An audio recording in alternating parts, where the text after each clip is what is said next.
What's going on, football fans? It's me, J.R. Clark, back again with another Pound for Pound ATL. Joined as always by my co-host Jonathan Holder. Jonathan, what's going on, brother?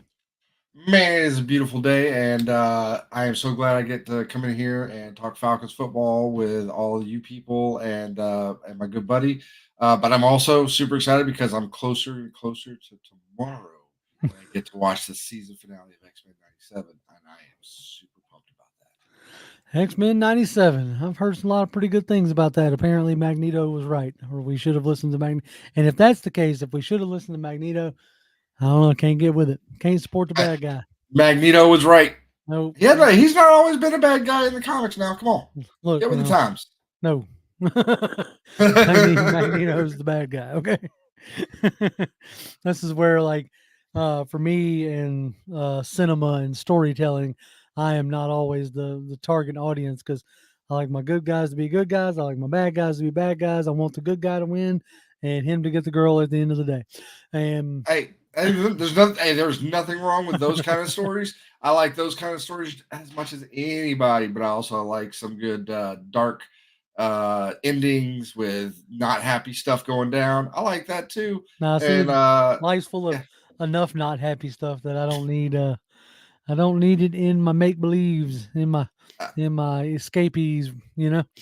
yeah, I have just basically I have been talking about this before, but I've got some eye issues. And also, I tend to like as soon as not that I dislike it. It's just as soon as I start reading, no matter what it is, as soon as I like sit down and actually start to just try to actively read, I get super tired immediately. Oh yeah. So I have transitioned from reading books and even in some cases audiobooks, though I still try to listen to those some as much as possible. But I've transitioned from those to now like TV shows, especially with how many great TV shows we do currently have. Those Right. are now like my books, and so I watch those over the course of weeks as if I'm reading them. There you go. And so I try to get and I have a very diverse taste in various kinds of stories. There you go. There ain't nothing wrong with all that. Well, Yep, rookie mini camp and OTAs have yep. kicked off, and we've finally heard from some players. So we got a decent amount to talk about. So we might as well just get into it.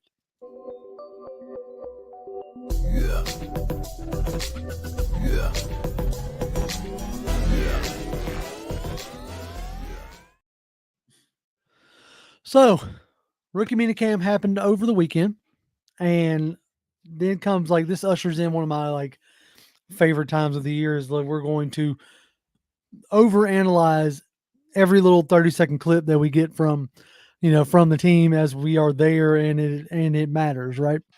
Yep. So and you really get to start to see like the bias that people have. This is something you'll probably hear me talk about quite a bit over the summer, or just from time to time, is you can really tell who has what like agenda they're pushing by the comments they make, right? Um, years ago when in 2016 when Matt Ryan threw the interception to Kyle Shanahan in the end zone, that made the social media rounds, and Oh yeah. so this weekend you got a couple like this is the first time we got to see Michael Penix like suited up in Falcons uniform and throwing the ball, and I was just immediately like, "Oh, the Super Bowl incoming," which I find to be hilarious. Now, one thing I will say, from what I could tell in these short videos that we did get from rookie minicamp, he still isn't necessarily throwing across the middle of the field. Um, the catches that were made look like they were like sideline type catches, or like outs and stuff like that. And which makes sense. I mean, it would be the area that he's comfortable throwing to right now. Yeah. But that's the first thing that popped in my head. So what were your thoughts when the few videos of Michael Penix popped up? Well, so there was there was the one play that looked like an actual somewhat of a play. Obviously, we didn't have the offensive defensive lines, but it was like a 7-on-7. And I can't remember who he hit, but he hit somebody kind of on a slant where he had to layer the throw over the linebackers in front of the safety, and it was a really really nice throw.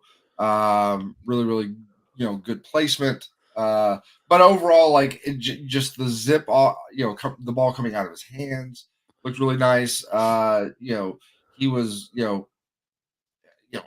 accurate, but I mean it's drills, so I wouldn't necessarily expect him to be super inaccurate for drills where literally you got nobody else on the field but you and the receiver essentially. Mhm. But but then again, you look at like JJ McCarthy and you see him like missing some of his guys, things like that, and you know, so seeing him hit guys way more often than he doesn't makes me happy. But Right. I don't think that's really any super serious indication right now. When he gets into like the full 11-on-11 drills, then maybe we'll see some some better maybe we'll see something more to like really sink our teeth into. Mhm. But so far, I've liked what I've seen. But I've kind of liked some of the things that I've heard about him, and specifically him. Some of the things that he's doing to try to help himself be better. Kind of the extra mile stuff that he's doing on top of all everything else that's going on, which has got to be having his head swimming. Mhm. Is kind of really exciting to me right now. To me, that's one of the bigger things that separates like who is going to end up being good and who isn't per se. It's the Mhm. ones, and this like goes with life in general, right? It's the ones who are willing to put in the extra work and Yep. willing to go above and beyond. Um, whether it's at your job or whatever. A lot of times we have a mentality nowadays of like, unless you're paying me, I'm not going to do any more that's asked, right? And I'm not saying there's nothing wrong with that. Whatever you do, whatever you do, I'm not critiquing you, but that is um, a, a new way of thinking and a new way of approaching work and approaching your craft, whatever it is, um, because of like non loyalty from the company down. The employee doesn't have any loyalty going up. You know what I'm saying? Does that make sense?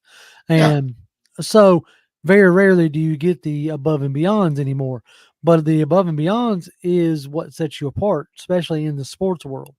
Like in a world where you all have talent, we are all like, you're all decent players. You've made it to the league. That old adage where the backup basketball player can beat, is like head and shoulders above a normal player, like a gym player, um, and they would just absolutely destroy him. Same deal here. Yeah. The lowest guy on a NFL roster is better than almost every college player that steps on the field. Like, the ones who make it to the NFL obviously are good, but nonetheless, to see Penix, to hear him like putting in that extra work already, preparing, shows his level of maturity. And you make the joke that, well, he ought to be because he's 24. Ha ha ha. But it shows that he's used to having to put in the wrench time and put in the work. Oh yeah. And it, Well, I mean, like, so a lot of people want to talk about his injuries, right? A lot of the injury concerns about him. Well, he didn't have injuries last couple of years, right. right? Correct. Uh, Part of that is not just he got lucky. Like, yeah, it's some of it luck. Yeah, absolutely. Because, you just never know. But it wasn't just that he got lucky or he was unlucky before, then his luck turned and what have you. Part of it was when he was at Illinois, he was running a lot more. He was Yeah. doing a lot more running. He was taking a lot more hits. He was putting his body, in harm's way a lot more, which is a obviously we see this in college all across the board. This is a very viable way of being quarterback in college football. Yeah. I mean, like championship winning teams have quarterbacks that do that. Correct. So at the end of the day, you can't fault him for it, but we see now that happened. He gets to Washington. He changes how he plays quarterback. He goes from a scrambling, running quarterback into a pocket passer and is able to make that transition to preserve his body, to save his body. And that takes work. Like you have to Mhm. work on changing your instincts, changing like how you view the Yep. field. Like you have to work on that, and that's a hard transition to make. And he did it with obvious success. Right. Exactly. I mean, you could talk about the 3 wide receivers that got drafted. You could talk about Washington's defense, but one of the major differences of why Washington where ended up where it was because of Michael Penix Jr. So you can't argue with that. Yep. Tomorrow the schedule gets released, and the reason why I bring it up early is that we're already kind of getting some comments on it. Being heavily rumored that by Nick is saying here that Pittsburgh and Atlanta week 1. Yep. So we'll see how that goes. And Fred Butts with a $2 says he can't wait. Thank you, Mr. Buck. For the Steelers game. I don't know. I mean, yes, it'll be the first game back here, for Arthur Smith in Atlanta, but I don't see where. I don't view that as much of a revenge game. You know what I'm saying? Like, no. It'd be one thing if Arthur Smith was the new head coach, right? But he's the OC, so you're not even going. He's just going to be on the sideline. Like, it might be like chuckle worthy if they put up over 30 points. I'm going to laugh, just because that would be irony. Of he couldn't score 30 points all last year. If it is week 1 and they scored 30 points with. All I can say is if we are playing Pittsburgh, maybe they let TJ Watt just one extra game of rehab from his injury, so we don't have to see him, because when he's on the field, that defense is special. When he's not on that field, that defense is good, but it's not special. Right. Weird Doc, you hadn't missed much as of yet. Nope. We were still getting cranked up. BTW says, "What's good, JR and Jonathan? Just sitting here chilling." He was one of the guys that showed up on the weekend stream and talked football with me for a couple hours. There you go. Hey man, Anton Wartime TVs. It's his birthday today. Well, happy birthday, sir! Happy birthday, sir! Decided to stop in and hang out with us for a bit. Yeah. To your point, Jonathan, Bradley says a lot of guys seem injury prone in college and get coached up on how to better protect themselves in the league. I mean, you and like I said, or like you were pointing out, the last 2 years, he has not been injury prone. So he has shucked that label. What trade? I think Chris is already trying to trade Michael Penix for a couple first round picks. He asked me today, or I think it was either today or yesterday, like how many picks did I think we could get for Michael Penix next year?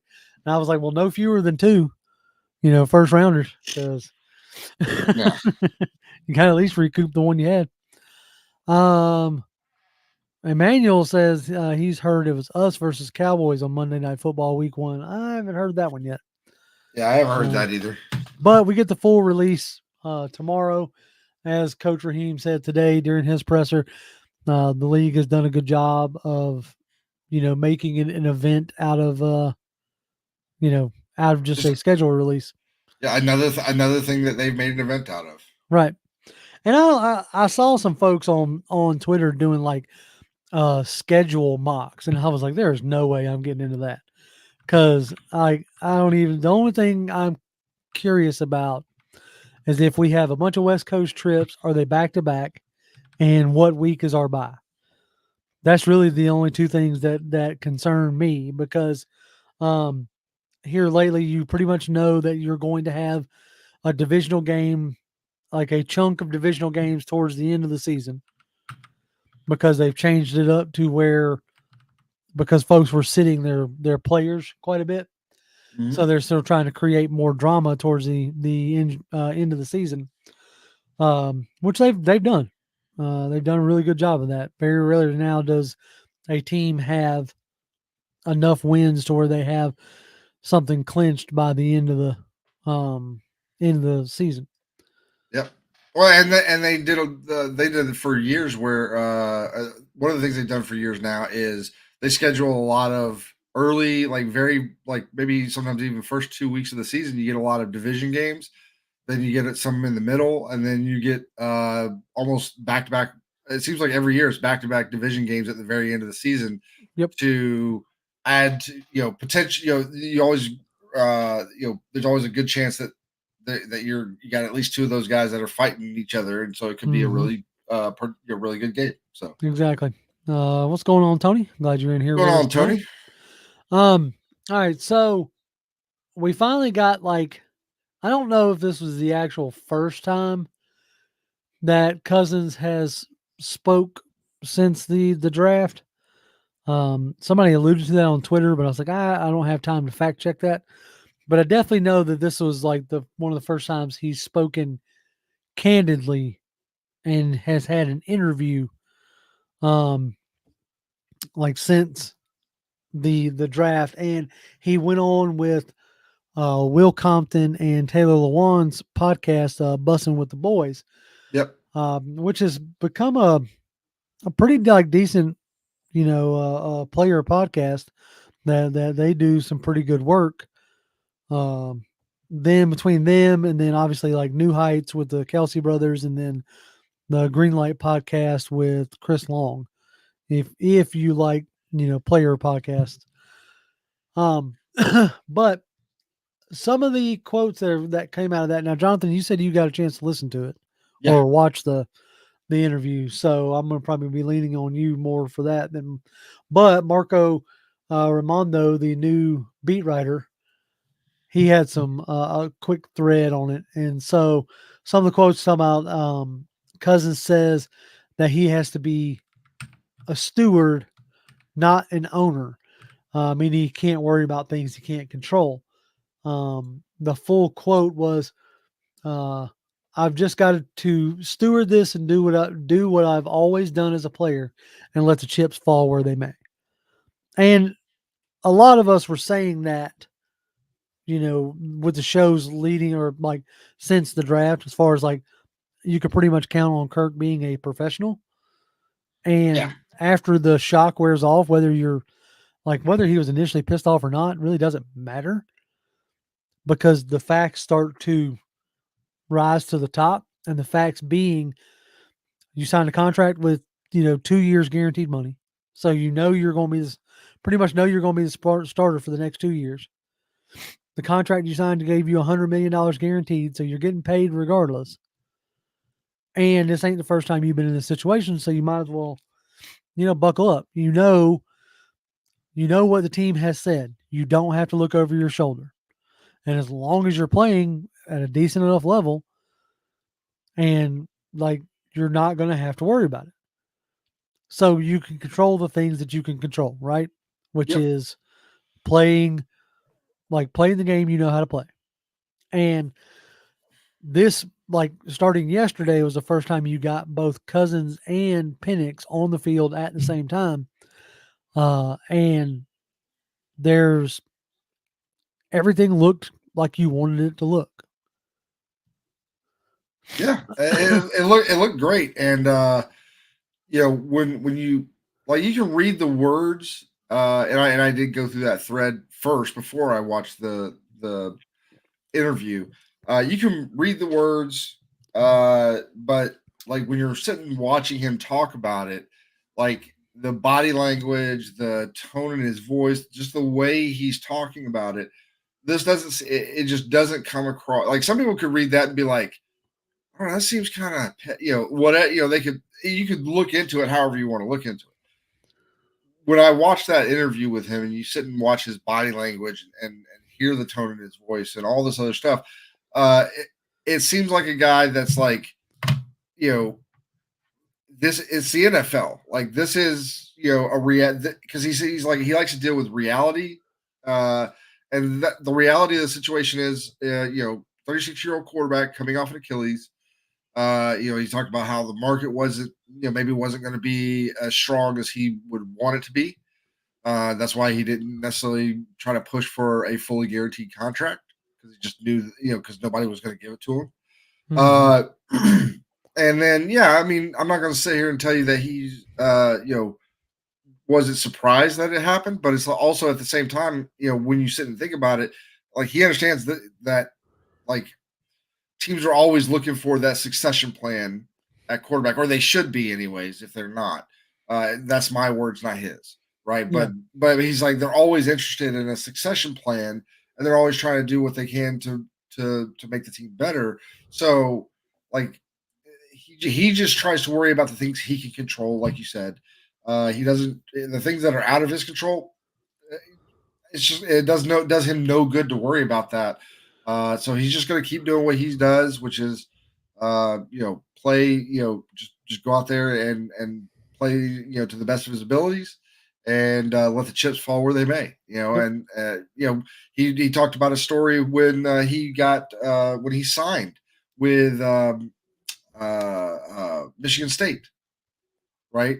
Before he signed, he went and did the tour, did talk to coaches, recruiting, and all this other stuff. And they were honest with him and said, like, look, we got like 5 other guys that we're going to offer a scholarship to. If none of those guys do, then we may offer you one. We're not Yeah. going to offer you one today. Exactly. And so, he goes home, waits for, I think it's like a week and a half later or whatever. He gets a call back from them. They said, hey, we'd like to extend you this scholarship. So he realized they went 0 for 5. He was number 6. He was their 6th choice. But he said, okay, he took a day or so to think about it, signed it. Come to find out, like, he goes in and like literally the day after he signed and he's ready to commit, he gets a call from the coaches that they're going to maybe put out a scholarship to Nick Foles. All right. And so he's like, well, wait a minute. You were, if those guys had, would you have sent me one if one of those guys had said yes? But at the end of the day, like once he got there and him and Foles are there, they're both like, let's just do what, one of us is going to play, one of us is not. But at the end of the day, let's just do the best we can to try to do the best we can for the team. And he stressed that a lot with the current QB room. Like, let's make sure that the QB room should be about everybody working to make everybody better for the betterment of the team. So like he just doesn't come off as a guy that is sitting there worried about or is like pissed at the Atlanta Falcons or is mad at the Atlanta Falcons. Like, it is what it is. You just got to deal with the reality of the situation. The quote that came out that I thought was like, I don't know if it was the most telling or whatever, but it was the one that stuck with me. It was like Cousins on if there's beef with the Falcons. Yeah. And like, what's he going to say? Right. Like, yeah, screw those guys, but his answer I thought was what you wanted to hear, right? What you expected to hear is like, he goes, I don't think there can be. I don't think it's helpful. We're trying to win a Super Bowl and it's hard enough. It's hard enough. Let's all be on the same page. Let's try to win a Super Bowl. It's like, at the end of the day, like there's plenty of times where your work situation may not be what you wanted it to be or what you thought it would be. And you have a choice and it's either, man up and try to get it done or start looking for a different situation, start looking for a different job. That's the choices we have, right? Every player in this game knows that there's a business, that it's a business, and the front office has to do what they think is best. You have to do what you think is best. As he said before, you can control what you can control, and handle that. And as far as Michael Penix is concerned, it sounds like even Raheem said during his press conference that now the onus is on Michael. To learn as much as he can learn, and pick up as much as he can pick up. Hey, you're here, you're in the building. Now it's on you. The onus is on you to either prove people right in the sense of, hey, this was a great move. This is a smart move in a age where last year I think you had somewhere like either 56 or 59 QBs take snaps. I think I heard 61, but was it like it's somewhere in that either upper way, 50s, lower 60s, right, upper 50s, lower 60s. And how many teams are in the NFL? Oh yeah, 32. So your opportunity could come at any point in time. Yep. You come in and you prepare the as best as you can. So to get to Nighthawk's comment earlier, we appreciate that, Nighthawk. He said, did you guys see Johnny Newton will require a second foot surgery? Falcons seem to have did the right thing maybe, and that's probably when that did come up, I saw that and I thought to myself, I'm like, okay, that's probably why they didn't go that route of Johnny Newton. It's probably why, um, you know, he slipped a little bit in that deal, right? Yep. One time for the fan, I believe So that's old Jack right there. Appreciate you, Jack. He says, "Sup, chat. Remember to hit that like button." That's right. And absolutely. for the folks out there who are interested, Jack, throw in that link for that Rise Up tour. Um, they do a deal where they have like such great access. They go to every road game, like every away game, and in every one of those cities, they put together events and stuff like that for the folks who go on the road to watch the Falcons.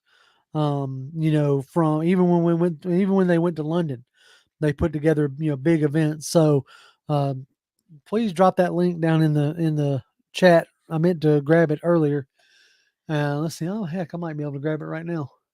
Um, but yeah, he says parties and events, and it's a really good deal for especially for the folks who go on the road. And I think there's a flash sale. I think is what I saw earlier today. Didn't mean to derail this for a second, but seeing him pop up there it is. Hey, But anyway, there you go. there it is. It's in there now. All right. Yes, Bradley says yeah, they're right. They have like discounts on hotels. I know Nice. that down there in New Orleans they do a big like Falcons meetup, for the New Orleans games. So if that's something that y'all get out there and do, if y'all go to away games or what have you, or if you got like Bradley says, for a Falcons fan in Minnesota, that sounds or Wisconsin, that sounds awesome. Like if you find yourself in a city, and that we're coming there or that the team is coming there, definitely look those guys up because it'll be totally fun. Let's see now, Kenneth. He might be. I think Kenneth is one of our uh, perpetually negative fans, which is fine. Fine, whatever. Like you have your own deal. He says the defense minus Calais Campbell and Bud Dupree to be replaced with prospect is going to be horrible compared to last year. Another 7 and 10 year coming. So let me get this straight. And I'm not trying to pick on you. I'm trying to make sure I understand your statement. You think two guys is the sole reason that we got to 7 wins last year. And without those two guys, we can only hope to get 7 wins. Now, I am for one wanted, like especially if we weren't going to draft a pass rusher high, I would have loved to have seen Bud Dupree come back. Now he signed with the Chargers either yesterday or the day before Sunday. I can't remember which day. So he signed with the Chargers and he got a multi-year deal, which probably wasn't going to happen here in Atlanta. Yeah. And so now Calais is still out there. So technically speaking, you could bring Calais back in, Yeah. but they seem to have re- feel like they can replace that production with guys like James Smith Williams, obviously Braylon Trice, second year Zach Harrison, um, Grady Jarrett, David Onyemata, Brandon Dorless, and Zach Law. You know what I'm saying? They feel Yep. like they put an emphasis on the interior, like pressure, the interior of the line, and they seem like they feel like Ebiketie is going to take a next step forward, right? Mhm. And then they signed a guy who I was interested in a few years back, which was Bradley and I, Yep. out of Utah. He hasn't necessarily taken off or anything like that. Low risk, high reward kind of deal. He may not even make it much into camp, Oh yeah. but he's an interesting prospect as far as uh, height, weight, speed, that kind of stuff. Yeah. He fits the mold of what they've kind of been looking at, from a draft perspective, from and even some of the free agents they've tried to go get, he kind of fits that same mold. So Right. And so I think the idea that that we've gotten worse, I don't know if I agree that we've gotten worse. I may agree that it's an even draw, you know. Mhm. But even though like team or like websites like PFF actually have us like getting better than we were last year, which will be interesting to see if that ends up being the case. Now, I'll say this: I think even in his rookie year, I think Braylon Trice could be a 4 to 6 sack guy. In his rookie season, especially with the simulated pressures and stuff like that, that Raheem likes to run. I mean, you got to think last year, Raheem got 9 sacks out of Kobe Turner and Brian Young. I Yep. keep bringing those back up because those were 2 rookie guys. Now, you're going to tell me, oh, you know, you had Aaron Donald. Yes, you had Aaron Donald. And that does a lot for you to have Aaron Donald. But like VTW is saying here, Dupree got over 700 snaps last year and had 6.5 sacks. Ebiketie had less than 400 and got 6. So they're probably betting on the upside Yep. as far as getting, Ebiketie some more consistent play time. Plus, towards the end of the season, like Zach Harrison looked really good. Yeah, you got Zach Harrison, and I'll say this: like one of my favorite quotes that I've seen so far came from Braylon Trice, and he, basically, in an interview, he came back. He said, "My mindset is it's a dog eat dog world. It's a cold world, and you're standing in front of me and my food and my money, and I have to go through you. Yeah. That's my mindset." So hearing that, seeing Rook and like his just wholesome like excitement. Oh yeah, he's just like he is a ball of joy Yeah. and like just like excited like ferocity, Yep. which I'm excited to see what he brings. Especially like I'm excited to see what he brings and why they felt like they needed to trade up to get him. Like that's still Yeah. I don't think it's a bad move, but it's just the one that intrigues me. Um let's see. I'm gonna get Millie, I see your question, and you're gonna be the first one I get to when we transition over to the offense. Tony Wright says starting 3. I love this time of year with Tony Wright because he always Yeah, he was doing this on Saturday. yeah, he always breaks down things and I'll do the same kind of stuff like during the week. But like showtime, show night, like my brain is going in a million different directions. Like, Mhm. okay, what do we need to talk about? And I can't always pull this, so I can count on Tony to throw this up there for me. So starting 3-4 D line, DN Harrison. So Mhm. Zach Harrison, nose tackle Onyemata, DN Grady Jarrett, backups being Graham, nose tackle Eddie Goldman, DN Catavia Street, third string Brandon Dorless, Zion Loge, and uh, Rook. Aurora, Rook as being like the rookies. Now, the interesting thing I want y'all to consider, and I haven't dove deep into this yet, so don't like hold me to the meat grinder here, but Michael Hoyt for the Rams, outside linebacker, like 290 pounds, Ooh. right? And as soon as we hired Raheem, I was like, my brain like started like connecting dots. Like, I wonder if you could play Zach Harrison in that same type of role. I Uh, think you could. He's got the speed. right. And so anyway, I think that'll be interesting. I don't know. I'm going to dig deeper into this. I've just really started to dive into the Fangio system that we will be running. If any of y'all follow Cody Alexander on Twitter, if you don't, I suggest that you do.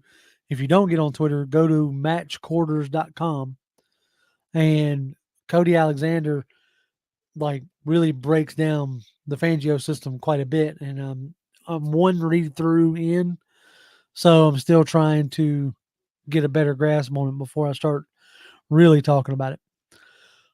But all right, Millie's got a good question for All us. right.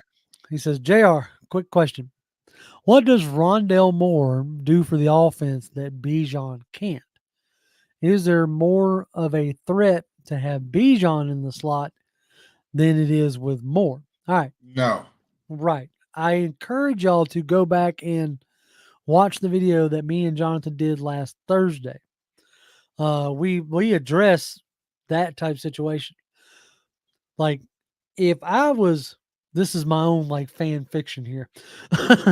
If I was Zach Robinson and my good buddy Raheem Morris just got the coaching job, and me and him been talking, right?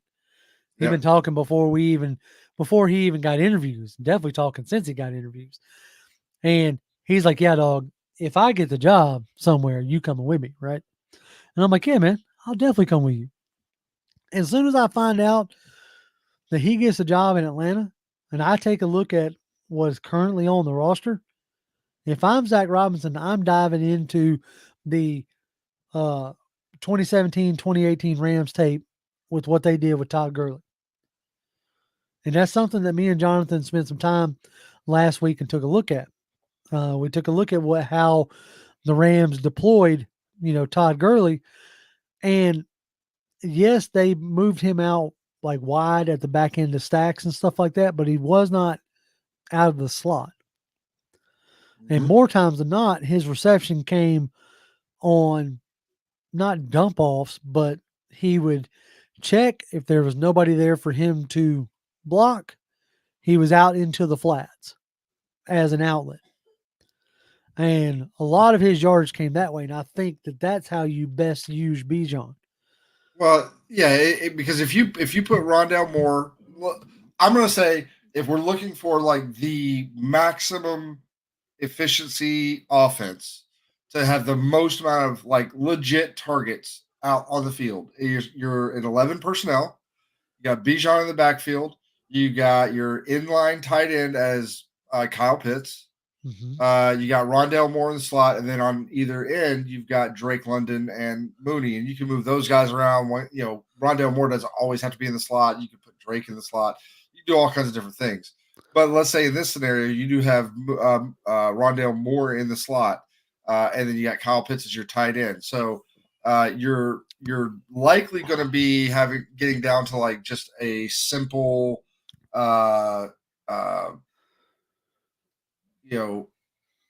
single linebacker on the field, and you're probably going to have more DBs out there in that scenario.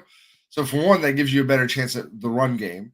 Two, if you do actually go out into a slot, now all of your DBs are going to be covering legit threats. You're going to be probably safety on Pitts.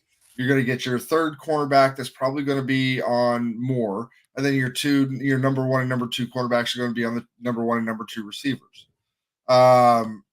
And so in that scenario, you're left with a linebacker that could cover Bijan if he comes out of the backfield. Right. And 95+% of the time, I don't think a linebacker can truly stay with Bijan. And that's that. And if you decide to do that, then you're thinking about putting maybe a linebacker or even a safety on Rondale Moore, and a safety or linebacker probably can't stay with Moore. No, I think Moore, like I listened to Nate Tice quite a bit, and he called like Rondale basically a running back. And I actually think, and I don't think he's wrong per se, but I think he'll be better utilized in the slot. And I think that's where you're going to see him and get most of his action. And plus, if you do want to do some gadget stuff, like you can probably do some fun stuff with Bijan and Rondale on the field at the same time. Oh yeah. All right. So Nick with Willie with the $5, and we appreciate you. Appreciate it, Willie. He says, "Why does the concept of sitting a quarterback for a year or more work? Why don't more teams do it? And would it have benefited Ritter to sit a whole year?" Okay. So that's what teams used to do back in the day. Like you felt like when your quarterback had about, what you felt like was 2 or 3 good years left in them, you'd start drafting quarterbacks, or, you'd draft a quarterback. That all changed. And somebody in chat, y'all correct me if I'm wrong, but that all pretty much changed with the 08 draft. Who was the 08 draft? Was Matt Ryan and Joe Flacco. Yep. And they hit the ground running. That's right. The biggest difference. Both in both of those teams had bridge quarterbacks in place. Like for us, it was I'm blanking on his name. Chris Redman. Redmond. That's it. Thank you. Sorry, absolutely No, blanking on his name. I No, kind of took a guess there because yeah, no, it was Redmond. Anyway, so they had Redmond in place with full intent of playing Redmond for a year and letting Ryan sit. And then Ryan hit training camp and just blew him out took the water. off. Now he's the Nick saying Joey Harrington. Was it Harrington? I thought it was Redmond. No, Harrington was the previous year. Anyway, and so, but it wasn't just Ryan. Like it's easier for us to like focus on Ryan because of him being a Falcon. But it was Ryan and Flacco. They both hit the ground running. And from that point on, especially with the change in, if you want to get real technical, the real deal was like the change in the CBA when they put in a rookie wage scale. Yes. Because then it became where you're paying this guy X amount, just you know what you're going to pay him a lot for it, throw him out there, see if he can do it. And but here lately, with the amount of busts that you have had since the 08 season, and maybe that's something we do one day is sit here and just like look at it, you know what I'm saying? But the amount of busts that you've had since the 08 season, now you're starting to get teams, okay, we got to rethink this. This is the most important position on the field. We got to rethink how we're doing this. Then you got the Green Bay model, the Kansas City model. You had Alex Smith. You had just went to an AFC championship game. Yep. And you then trade up for a quarterback. Yep. But you get Patrick Mahomes. A lot of people like you go back and watch stuff now where people's reactions to the Mahomes pick, like when it happened, it will seem very familiar if you've been watching a lot of reactions to when Michael Penix was picked. Right. Like a lot of the exact same reactions. Right. And so now you had then you had Jordan Love, right? Jordan Love gets they traded. I think did they trade up to get Jordan Love? I'm not. I Yeah, they traded back up into the I think they might have traded up into the end of the first round. Everybody was expecting them to pick a receiver, and if y'all want to keep score, T. Higgins was in that draft. He got taken top of the second round. So a lot of people thought they were going to take a receiver there. They didn't. They took Jordan Love, and he sat for 3 years. And you know, you're thinking they're feeling like they went from, Favre to Rodgers to Love. Exactly what VTW is saying right here. So we'll see how that really goes this year, because this year will be like Love started off kind of rough last year, but they settled in and made the playoffs and looked real good. Now you fully expect Love to really take off, right? Yep. And if that's the case, if they have success with it, I could easily see more teams going back to that model, especially with the thing that we had talked about a minute ago. Last year, almost 60 quarterbacks played, and there's 32 teams. Yep. So it's a backup quarterback is starting to become a premium position, oddly enough to say. Don't you think last year Minnesota, of all teams, would have loved to have, a premium backup quarterback? Oh yeah. When Kirk Cousins went down, they could have kept on rolling. Same thing with the Bengals when Joe Burrow went down. So we'll see. We'll see how it goes. Time will tell whether it is a smart move or not. All right. Let's keep on going back and looking. Let's see. Mean Red Machine says, did y'all see the reports that cover the Bears talking about Justin Fields not getting along with Nick Foles and Andy Dalton? I saw that report and kind of like smirked in a sense. Like, I'll say this, it doesn't necessarily surprise me to hear that. I don't know any details other than like the aura that has surrounded Fields in a lot of sense. Like, that doesn't necessarily surprise me. So I didn't hear. I Okay, heard a so little bit about the Foles part. The thing that caught me was and I don't know if this was an ex Bears coach or if it's a current Bears coach or what have you. But it was basically like Bears coach talks about Justin Fields, and it's like you can just watch his eyes and you can see he sees the whole field, but then he doesn't. He's like, but he's not actually looking at anything. right, It was a weird thing weird where way to it didn't sound good. Is time. what Time again. Time will tell, right? Like if they go into the summer and if Fields is as great as everybody wants him to be, it shouldn't be tough for him to beat out Russell Wilson because everything that you've heard coming out of Denver was they were successful in spite of Russell Wilson. Mhm. As far as like the offense and stuff last year. So if Justin Fields is what everybody thinks he can be, he shouldn't have any problem getting on the field, especially in an Arthur Smith run offense where he wants the quarterback to run. Yeah. Like that become plainly obvious with Mariota and Ritter. Like he wants that to be a part of the game. Well, last couple of years, Justin Fields is one of the better, if not the best, running quarterbacks in the league. Yeah. So it'll be interesting to see, at least like from an outside perspective, outside looking in kind of deal. Let's see. Let's keep going through this. VTW says the best thing for Cousins, for us, is Cousins comes in and shows out. People will want to see the rookie come in and always want to see the rookie come in and play. Part of me like said, and I know it was like pie in the sky type thinking. Like after this interview came out, with the Bussin with the boys and everything else, I Mhm. was like, all right, look, let's hopefully now we can.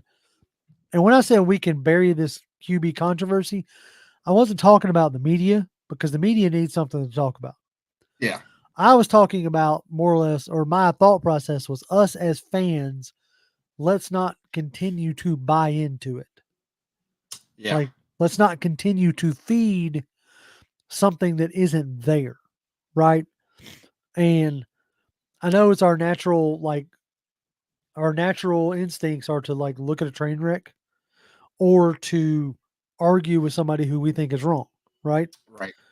But there's that old adage of don't feed the trolls. Don't And feed the bears, man. right. And that's the thing that we have to remind ourselves is I hope now at least the fan base sees that there is no QB controversy. Yeah. And go ahead. You go ahead. Well, I was going to say, and what I hope is, every time Kirk, if he has a bad throw or a bad game, let's not start like dogpiling and, calling for Penix because there's no point in that. Yeah. Not everybody, he's not going to be Patrick Mahomes every time he steps out on the field. He hasn't been that his whole career.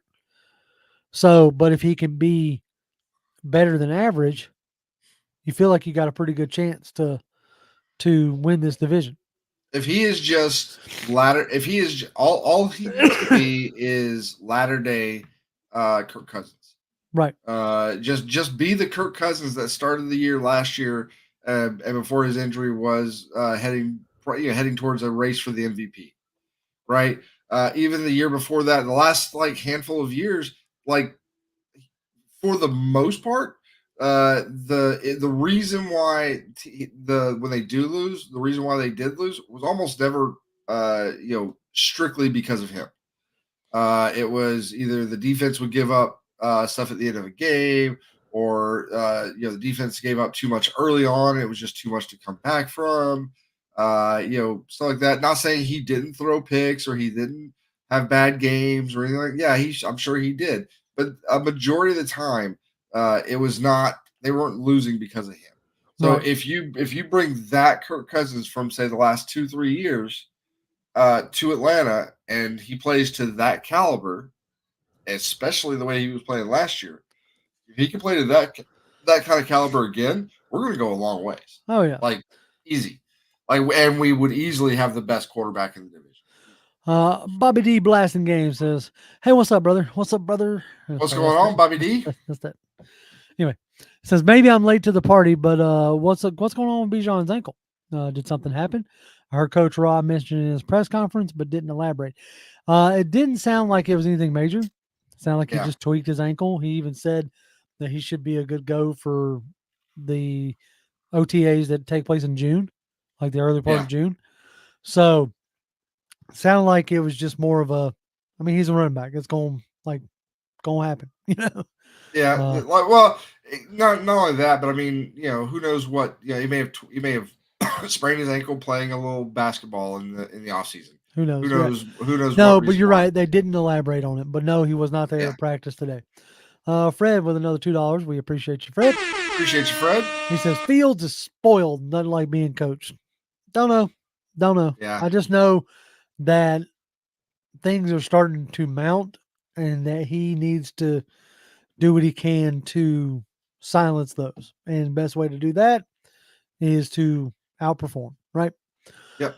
Well, the best way to do it, just for right now, is shut up. Just try to do the best you can in whatever situation you find yourself in, and if you get a chance to get back on the field, just do the best you can, and shut your mouth. Yep. Like that's what it comes down to. Let's see. Cheaper, yes. Ben says, been thinking, or Bradley says, been thinking the Falcons must really believe in the roster and its ability to win now. Why wouldn't you just trade a fifth for Fields and also draft Penix? Would have been cheaper by far. Cheaper for sure. But Better. I would say this, and whether you agree with this or not, at the end of the day, the NFL is a business. And Arthur Blank wants a winning product. And the quickest way to get a winning product is to upgrade, like truly upgrade at the position. Now you can make the argument, oh, if they felt like, they felt that strongly about Penix, again, why sign Kirk Cousins, which we've gone through all that. But I think that they believe Kirk Cousins gives them the absolute best opportunity to win now and win next year. And then you get the opportunity to bring, Penix along so that Mhm. when you do move on from Cousins, Penix is rip roaring, ready to go, and you don't have to have any drop off. Absolutely. So I think that that's whether you agree with that or not, um, I think that's the mindset, right? That's the model that they're attempting is that, okay, hey, look, we know that, you know, New Orleans, their roster is getting worse. Carolina hasn't necessarily started to put it together yet. And Tampa Bay's roster is aging, especially their defense. So we've already, in a lot of sense, wasted a couple years of bad NFC South, the past 2 years for sure. Mhm. So can we capitalize on it now? Best way to do that, upgrade at the position. You already saw like those videos where he's getting in work with Drake and with Kyle. Mhm. And that, like, watching Drake, that ball get to him in an accurate manner. Oh yeah. You know what I'm saying? Like they're not having to go back across their body or what have you. Well, yeah, he already got like a bunch of the guys together, like a lot of the wide receivers and everything. Got a bunch of them together, and they went down to Gruden's house apparently, Right, uh, because everybody talks about, oh, this is the McVay offense. Well, the McVay tree comes off of the Gruden tree, right. so like that offense kind of all stems from that. So at the end of the day, they went down and watched a lot of film with Gruden and Kirk Cousins and Kyle Pitts and Drake London and Mooney. And it did a couple things. One, it got everybody together so they could all watch film, so they could all watch film together, break it down together with a very smart, whatever you think of the guy's attitude, personality, whatever, very smart head coach that has won a lot in this league. Oh yeah. Okay, so you sit him in there with that, but also everybody gets together, and now there's things that Kirk knows about Mooney that he didn't know before, and vice versa. Like just by nature of all those guys being together in that close proximity, they're all going to find out things about each other and get to know each other better. And the way Kirk Cousins puts it, he's like, you invest in those people. Like That's it. there's a certain amount of investment you get. So they're investing in each other And, in this, in this scenario. and I'll say it like this too. Like if you want to think about like why do the Cousins things now versus the go get Fields and Penix, which is not a bad thought, but you've just spent the last 3 years, 3 first round draft picks investing in a tight end, a running back, and a wide receiver. Mm-hmm. Like you need to know what you got in those guys. Yep. Especially a Kyle Pitts. Like the past 2 years, he's gotten hurt and he's come back from injury with bad QB play. It's really hard to determine what you got right there. In Kyle Pitts, you saw what you thought you had in the rookie season when he went over 1,000 yards, right? Yep. Can he get back to that? Can he be that, that vertical threat? Can he be the Travis Kelce? Can he be the, like major mismatch for our offense? Then you take, Drake London. You need to know what you got in Drake. He, with bad QB play, almost had 1,000 yards last year. Yards ain't everything, but you need to know what you got there, right? Can he have, 1,000 yards with double-digit touchdowns and stuff of that nature? And one of the best ways to figure that out is to go get that veteran quarterback. And that veteran quarterback is going to do exactly what you talked about. And by veteran quarterback, like I'm not talking about the Jacoby Brissetts of the world. No, I'm talking about you go and get the best free agent QB you can get. And in this case, it was Kirk Cousins, who was by far the best one. Oh, yeah. And you let him, because he's going to probably pick up on the offense faster than everybody else. And so he's going to know where guys are supposed to be, and he's in a much better position to be able to correct them if they're lined up improperly. He's able to be almost like a coach on the field because of his experience. Right. And that's going to help all of the young guys who haven't had that to this point. It will help them to become better pros. That's it. That's the thing is I don't see a downside of other than money and potentially getting, the best defensive player and who knows how that's going to turn out. But other than those two, there's no downside of having Kirk Cousins here. Yeah. And we may end up taking this bet, Fred. He says, Kirk will only be here this year. I'll bet money on it. Yeah, I think if we win the division and make it to the playoffs, regardless of what happens in the playoffs, because that's always a crapshoot, right? Just any given day, right? Right. So you win the division and make the playoffs and have a home game in Mercedes-Benz in the playoffs. There is no way in hell that Kirk Cousins is not your starting quarterback next year. Oh, no for sure. Yeah. No way. And depending on how next year goes, he may pull it for the third year. So this works both ways, right? Yeah. So we've talked about it before. This is a business. At the end of the day, as much as we want to talk about loyalty and we want to talk about, and there is some of that. There is some of that will be a part of this, but this is a business first and foremost, and they are in the business of winning games, winning divisions, and winning ultimately Super Bowls. All right. If you go through first 2 years and you win the division first year, get into the playoffs, maybe win a game, maybe not. Okay. But you get to the playoffs and you get that excitement of being in the playoffs in Atlanta for the first time in 7 years. You do that. Okay. He's coming back for the second year. If he comes back that second year and you win the division again, but maybe in a more dominant fashion, and you get into the playoffs and now you win that first game, maybe even the second game, and get to the NFC Championship game, I can guarantee you they're not going to care what Michael Penix feels like. They're not going to care what anybody feels like. They're going to bring Kirk Cousins back for a third year. Yep. And they're going to see what's what then. And then if things either they seem like maybe they're stagnating at that point, whatever, then maybe they move on from him. But if we see continued upward mobility in the team, and it's with Kirk Cousins at the helm, they've already got him in a 4-year contract. Yeah. So if they feel like he's the best option at year They're going 3, with it. they're going to go with him, and I have no problems with that. Go with whoever you feel like is the best option. That's it. Another $2 from Fred, and he says, I just don't trust Kirk in the playoffs. I understand that. I get that.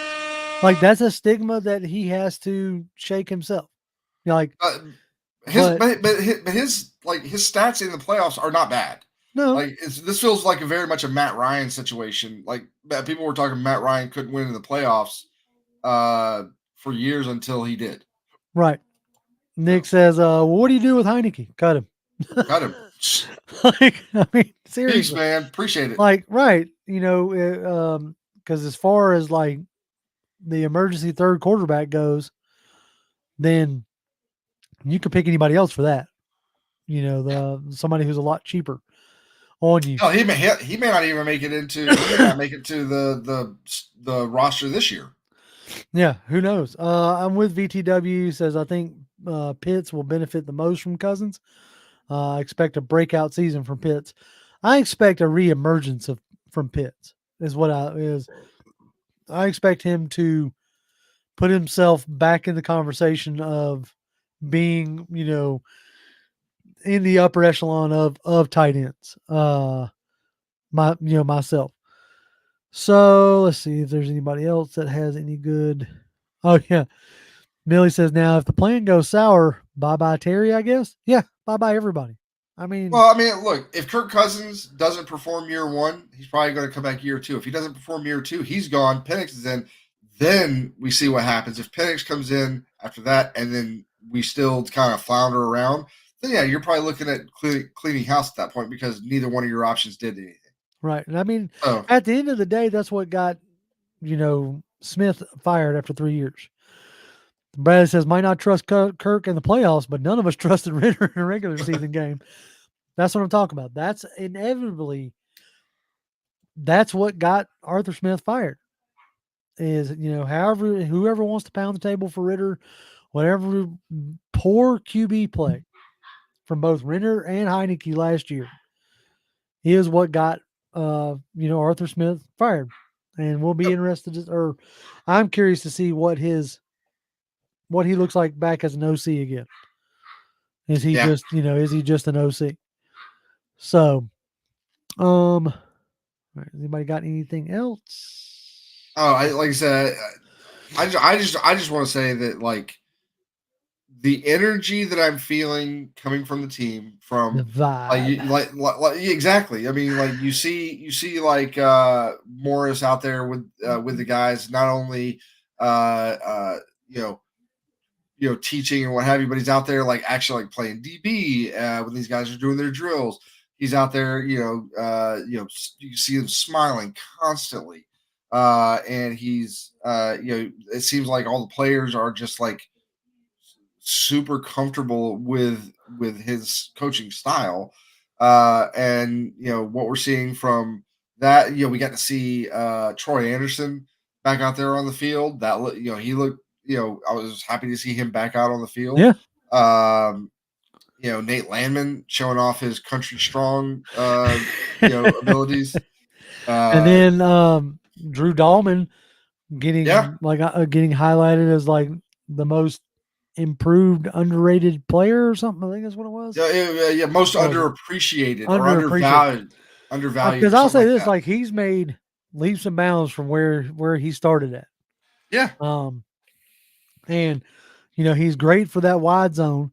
The fact that they didn't do a ton at O-line makes me think that at least this year that they're going to try to continue with that wide zone style, which is, commonplace with McVay and with Kevin O'Connell and those guys. So it wouldn't surprise me if they still go that route, but, guys like Drew Dahlman and, Jake Matthews and Chris Lindstrom work really well in space and moving. So it'll be. But like every time I see somebody pop up, and I think we saw some in the chat too. Whether it was on draft night when we're streaming for draft night, or whether it was any of our other streams in this off season. A lot of people are like, we need to get a center. We need to get this, and I'm like, why? This guy has done nothing but get better and improve since he started. Does he have the occasional bad snap still? Yeah, maybe a little bit more than some other guys, but it wasn't so egregious this past season. Every now and then it would rear its ugly head, maybe at the most inopportune times, but the number of times that it actually happened was way down from the previous year. His pass blocking has improved dramatically. His run blocking has improved dramatically. He does really well getting out on those stretch runs. Like, he does almost everything that you ask of him from a center to do, and he's still young and he's still improving. Yep. And there's no, why am I going to go out and pay a guy a way more than Dahlman's going to make right now to come in here? And yeah, we could do that, and but then we'd be looking for another center in like another 3, 4, 5 years. Whereas Dahlman, we could maybe be set at center for the next decade. Well, that's the thing is like, O linemen age like wine. Oh yeah, They take a little longer to get to get into the groove or whatever. Tony Wright just put up New Orleans draft. Outside of their first round pick, their right tackle Fuaga, Kool-Aid McKinstry, okay. But then Spencer Rattler and Jalen Ford. Yeesh. That's a tough draft. Anyway. John, at the same time, how much of those bad snaps were actually on Ritter's goofy butt? I mean, maybe. I don't know. It's hard Yeah, to really tell. I'd have to look at him again, but he had his share of bad snaps. Like every center, whether it's Jason Kelsey, who's probably one of the best centers, if not the best center in the game before he retired, like he has bad snaps. Like everybody has them. So does he have a few more than somebody like a Kelsey? Sure, but it's not so detrimental that it's like we have to replace him. Like, I understand if you were talking about early 2022 Dahlman, where it seemed like every at least 2 or 3 times a game it was a really bad snap. Oh yeah. No, yep, I completely agree. He has made his progression. He's now Damsky was is sees it how I see it too. And I trust Damsky when it comes to linemen. I trust Damsky when he agrees with me. When he doesn't agree Yep. with me, he's a crazy Canadian. Don't He's trust a bum at that point. But no, I'm getting cautiously optimistic with the way everything's headed. I'm excited to see what this offense looks like. I'm excited to see what this defense is going to do as I'm continuing to dig into like the Fangio system. It really seems like it's a fun and interesting system, and I'll be curious to see what tweaks that Jimmy Lake and Raheem, come together on. Yeah. All right. Well, I think that's going to do it for us tonight. We appreciate y'all joining us. Excuse me. As always, y'all can follow me on Twitter. I am at Grimm1128, GRIMM1128. Jonathan. At Jonathan M. Holder, come by and say hi. That's it. Yep. And I don't know if we'll do anything this week. It just depends on what happens, if anything cool breaks or what have you. But we'll definitely be back live next Tuesday to talk about it. Yep. I don't know if I'll be live this Saturday. That's we'll see how it goes. But if not this Saturday, then for sure next Saturday I will pop back up and we'll have a stream. And again, you can come and watch me play some games, and we can talk Falcons football if you want to. So there you go. Last question from VTW says, how do you guys like the other side opposite of AJ Terrell? It's still up in the air, and that's one of the concerns I have currently.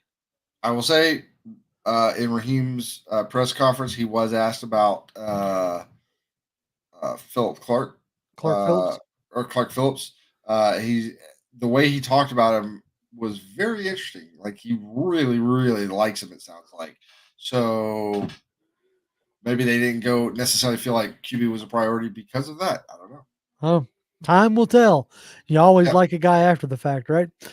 Yep. It's like once you're stuck with him, it's like, well, no, he's awesome. yeah, he's got to build best him guy up. we got. That's it. All right, folks. Y'all take care. Have a great night. And as always, Falcons fans, rise up. Rise up.